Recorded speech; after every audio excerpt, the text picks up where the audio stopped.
More and more I'm hearing that people don't have a lot of friends and that they choose for it to be that way. And today in this video, I wanted to talk about being comfortable doing things alone. And I think a lot of people are in the same boat where they don't have people to call on or they choose not to call on people, but also maybe feel a little bit of shame or embarrassment doing things by themselves. So you've got me here still in January 3rd, with my Christmas decorations up. Let's grab a coffee, grab a tea, let's have a conversation. I might just leave these up until the end of the month. We will see. But my plan is I'm going to keep this little pencil tree up all year. I've just decided this. And I'm going to switch out the decorations seasonally. So next up is Valentine's. So stay tuned for those backdrops. I did get some really cute decorations, and I also plan to make some of the decorations myself, but that's another video. So grab your beverage of choice. Let's get into this conversation that it's okay to do things alone. For those of you that are new here, I'm Lori, and I'm a midlife working mom with two adult kids living in the home, married. I have a small business. I'm in the middle of perimenopause. I also have PCOS, and I have a lot to say. I've had a lot of experiences, not all good, but I'm here to help you all feel like you're not alone. There's so many of us that have shared experiences that maybe we don't talk about or that people don't talk about. And that's why I'm here. That's why I started this channel. We're all here to support one another. And I appreciate so much that you're here and hope that you will subscribe. Friends, I recently did a few videos that seem to have taken off. And I have done a video about having very few friends in midlife, and I'll tag that up here. And I think it's important just to remember that everyone is different and everyone's priorities are also different. To some people, it's really important to have friends, to others, maybe not. But I've noticed in the comments from many of these videos, there's another one about not inviting people to your home. I'll also tag that here, and then followed by a video about not wanting to be friends with your kids' friends' parents. I'll tag that also here. Some really important conversations in the comments, and heartbreaking conversations, because I see that so many people are suffering, so many people are going through the same thing, and they just want to be seen, they want to be heard, and they don't want to feel alone. So if you are here and you're in the comments, I appreciate you so much, because this is helping all of us to validate our feelings and kind of come to some sort of understanding about why we've been feeling the way we have. So again, thank you so much for being in the comments. I am married and I have two adult kids living in the home. More and more, I've been realizing, my time with them is coming to an end soon. I will eventually be an empty nester. And I never wanted my kids to feel obligated to entertain me or to spend time with me. I wanted them always to feel like they could just go off and live their lives and they don't have to worry about mom and dad. So I already had started to do things alone, aside from just not having people to do things with. I have a very small circle of friends, people that I would call on, in one hand, the number of people that I would call on for, to go for a coffee or to go for a walk. And I feel like a lot of people are in the same boat and they have very superficial friendships, meaning they are friends, but maybe more acquaintances. They're not people that you are emotionally connected to, that you're sharing, your personal thoughts and experiences with. It's just idle chit chat, but still someone to go out and do things with. I have maybe two people that no, not maybe, I know. I have two people in my circle of friends that I would consider to be people that I trust completely and that I would emotionally open up to. And that is it. So I think a lot of people, again, are in the same boat. And people, I think, society has made us feel like, if we don't have a bunch of friends or a brood of people, that we're losers in some way. And that's not the case, because so many people are experiencing this. And I think just the world has changed so much that you really can't trust a lot of people. And I know a lot of people in the comments are saying that's horrible. It's a horrible way to think. But I think people have experienced so many negative interactions that they've been hurt, stung, whatever. And they just don't want to, they're very apprehensive about letting people in. So back to the theme of the video, in that, it's okay to do things alone.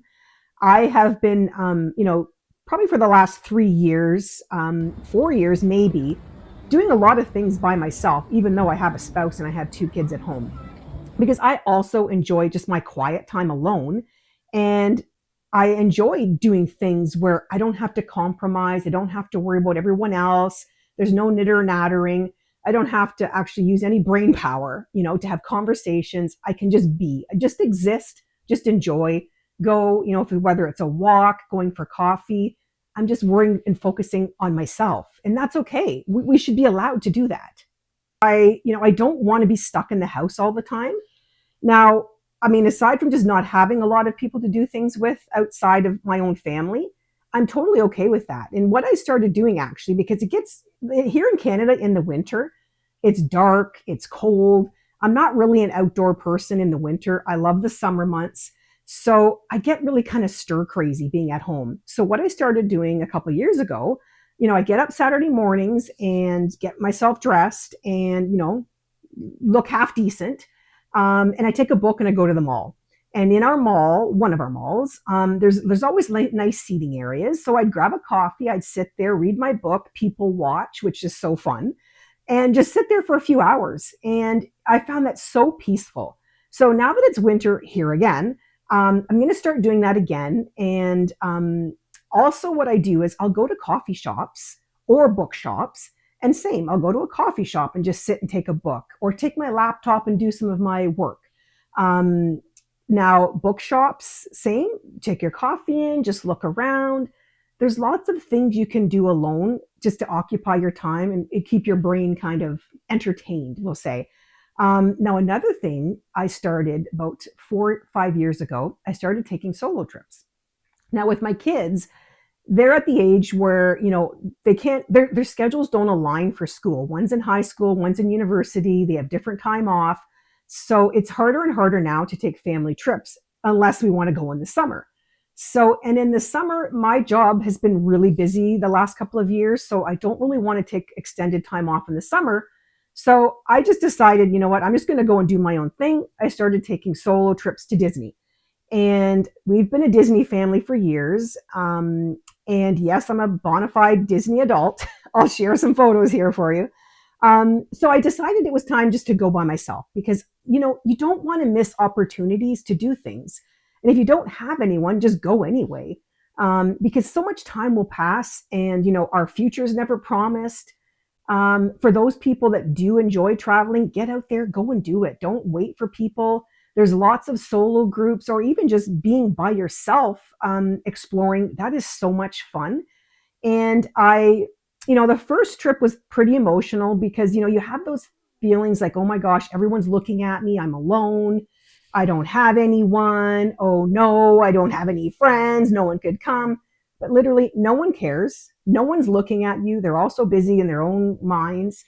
I've done 3 or 4 solo trips to Disney since. Now, for sure, I can see there being other trips in my future where I go solo.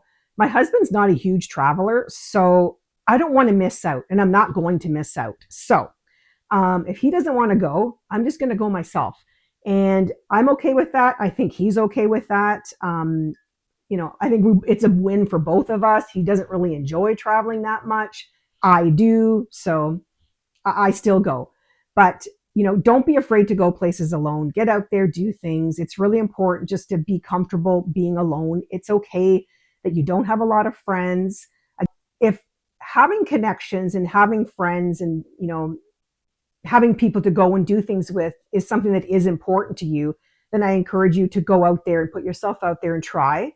But I guess this video is more for people that really are at that point where it's not that big of a concern and that they are struggling with being alone. And that's why I'm here. There's so many of us that are experiencing similar things. And it's very evident by some of my videos that have taken off and all the comments. And that's why I started the channel. I just wanted to be here to talk about things, experiences, good and bad, share my feelings and opinions because so many of us are experiencing the same thing and we just don't want to, feel alone. If you've made it this far to the end of the video, thank you so much for being here. I appreciate you so much. I hope that I've provided some sort of insight, and the main thing is just don't be afraid to do things alone. Don't worry about what other people think. Get out there and live your life. And I would love for you to join the conversation in the comments. So many of you have, and I appreciate that so much. We're all just, trying to survive. We're looking for, answers. We're looking for validation of feelings and experiences and not wanting to be alone. And that's why I started this channel. So thank you so much again for being here. And until next time, bye for now.